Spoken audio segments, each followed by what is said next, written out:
বাড়িতে কোনো গেস্ট আসলে বা যেকোনো অনুষ্ঠানে কিন্তু তোমরাও এভাবে মিক্সড ফ্রাইড রাইস বানিয়ে নিতে পারো একদম রেস্টুরেন্টের মতো। কেউ ধরতেই পারবে না যে এই ফ্রাইড রাইসটা বাড়িতে বানানো হয়েছে।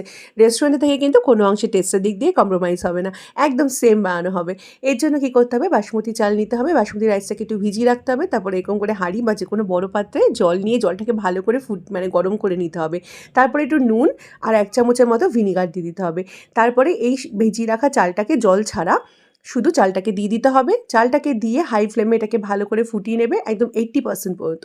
80% ফোটানো হয়ে গেলে বুঝতে পারবে যে চালটা 80% হয়ে গেছে। লম্বা লম্বা হয়ে যাবে, বোঝা যাবে। একটু চাল চাল অবস্থাতেই নামাতে হবে। 80% এর বেশি কিন্তু কুক করবে না। তাহলে কিন্তু চালগুলো পরের দিকে ভেঙে যাবে। তো চালটাকে তারপরে তুলে নিচ্ছি ফ্যানটা ঝরিয়ে। অপরদিকে কিছু সবজি যেরকম গাজর, একটু বেল পেপার নিয়েছি, সেখানে আপনারা ক্যাপসিকাম নিতে পারেন অথবা ক্যাপসিকামটা স্কিপও করতে পারেন। একটু গাজরটাকে কুচিয়ে নিচ্ছি।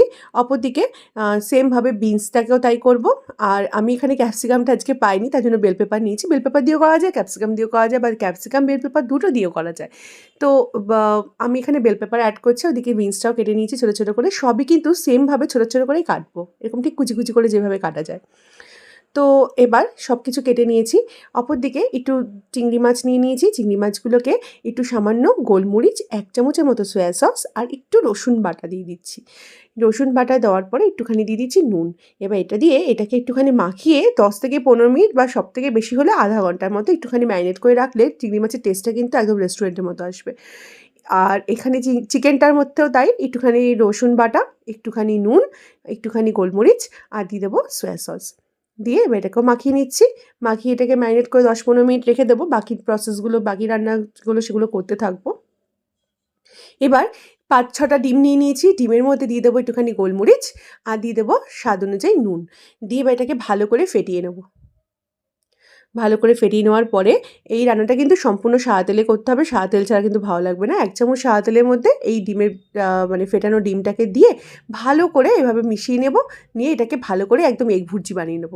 একদম ছোটো ছোটো করে যেরকম হয় এরকম এগ ভুর্জি বানিয়ে নেব। একদম এগ ভুর্জি বানিয়ে নিয়ে এটাকে তুলে নিচ্ছি। এবার ডিমটাকে ভাজা হয়ে গেলে এবার ওই চিকেন আর যে চিংড়ি মাছটাকে রেখেছিলাম ম্যারিনেট করে সেটাকে ভেজে নেব। সবই কিন্তু ওই 1 চামচ তেলেই ভাজবো। এবার আবার 1 চামচ তেল দিয়ে দিচ্ছি। দিয়ে এবার চিংড়ি মাছটাকে ভেজে নিচ্ছি। চিংড়ি মাছটাকেও বেশি ভাজবো না। চিংড়ি মাছটাকে কিন্তু খুব বেশি ভাজতে হয় না। চিংড়ি মাছটা যেহেতু আমি একটুখানি রসুন বাটা দিয়েছি, ওই জন্য এরকম কড়াইতে লেগে লেগে যাচ্ছে। তো আপনারা কিন্তু চাইলে রসুন বাটা ছাড়াও চিংড়ি মাছটার ক্ষেত্রে ভাজতে পারেন। এবার চিকেনটাও দিয়ে দিচ্ছি। চিকেনটাও ঠিক ওইভাবে চিংড়ি মাছের মতোই ভেজে নেব। ফ্লেমটা কিন্তু এন্টার পুরো রান্নাতেই হাই রাখবো, কারণ কিন্তু এটা যে কোনো চাইনিজ রান্না হাই ফ্লেমে করলেই কিন্তু ভালো লাগে। আর সবসময় চাইনিজ রান্না হাই ফ্লেমেই করতে হয়। চিকেনটাকেও ভেজে নিয়েছি ভালো করে। বন্ধুরা, আপনারা কিন্তু রসুন বাটা ছাড়াও এই চিকেন আর চিংড়ি মাছটাকে ভাজতে পারেন। এবার দিয়ে দিচ্ছি 1 চামচ সাদা তেলের মধ্যে রসুন কুচি। রসুন কুচিটাকে দিয়ে একটু সটে করে নেব নেড়ে চেড়ে। তারপরে এর মধ্যে দিয়ে দেবো গাজর, কুচি কুচি করে কেটে রাখা গাজর, বিনস, ওই বেল পেপারের জায়গায় বললাম আবার ক্যাপসিকামও দিতে পারেন। দিয়ে এবার এটাকে ভালো করে মিশিয়ে নিচ্ছি। মিশিয়ে নেওয়ার পরে এর মধ্যে দিয়ে দেবো স্বাদ অনুযায়ী সামান্য একটু নুন। নুন দেওয়ার পরে নুনটা একটু সামান্যই দিয়েছি, কারণ ভাতে পরের দিকে আবার নুন দেবো। আর ভাতটা সেদ্ধর সময় অনেকটা নুন দিয়েছিলাম, তো বুঝে নুনটা দেবেন। এবার দিয়ে দিচ্ছি এখানে একটুখানি স্প্রিং অনিয়ন, দিয়ে দিচ্ছি ভেজে রাখা ডিমগুলো। এবার দিয়ে দিচ্ছি ভেজে রাখা চিকেনগুলো আর দিয়ে দিচ্ছি এখানে ভেজে রাখা চিংড়ি মাছগুলো। এবার এগুলোকে ভালো করে মিশিয়ে নেব। আজকে কী হয়েছে জানো বন্ধুরা, চিংড়ি মাছটা ছাড়াবার সময়, দোকান থেকে ছাড়িয়ে আনার সময় ওরা না ভুল করে মাথা সমেত চিংড়ি মাছ দিয়ে দিয়েছে। আর আমি তো চিংড়ি মাছ ঠিক করে ছাড়ানোর সময়ও পাইনি, ওই অবস্থাতেই রান্নাটা করলাম। তো তোমরা কিন্তু মাথা ছাড়াই করো, আমার মতো মাথা দিয়ে কিন্তু করতে যেও না, ভাল লাগে না খেতে। এবার সেদ্ধ করা 80% ভাতটা দিয়ে দিলাম। দিয়ে দিচ্ছি একটুখানি নুন আর দিয়ে দিচ্ছি 1 চামচের মতো সামান্য 1 চামচের মতো সয়া সস, আর ভিনিগারটা দেবো 1/2 টিস্পুনের মতো। বেশি ভিনিগার দিলে কিন্তু টক হয়ে যাবে। 1/2 টিস্পুনের মতো ভিনিগার দিয়েছি আর দিয়ে দিচ্ছি 1 চামচের মতো গোলমরিচ। দিয়ে এবার এটাকে ভালো করে মিশিয়ে নিচ্ছি। এই চামচের অনুপাতটা আমি বলছি, তোমাদের বলে নিচ্ছি। এখানে কিন্তু 500 গ্রাম চালের অনুপাতে আমি সব কিছু বললাম। তোমরা যদি এর থেকে বেশি বা কম চাল নাও, সেই অনুপাতে কিন্তু এটা মিশিয়ে নিও, মানে কম বেশি করে নিও। তাই ভিনিগারটা যে কোনো রান্নার খেতেই খুব বেশি দিলে কিন্তু টক হয়ে যায়, কারণ ভাতটা সেদ্ধর সময় আমি ভিনিগার দিয়েছিলাম।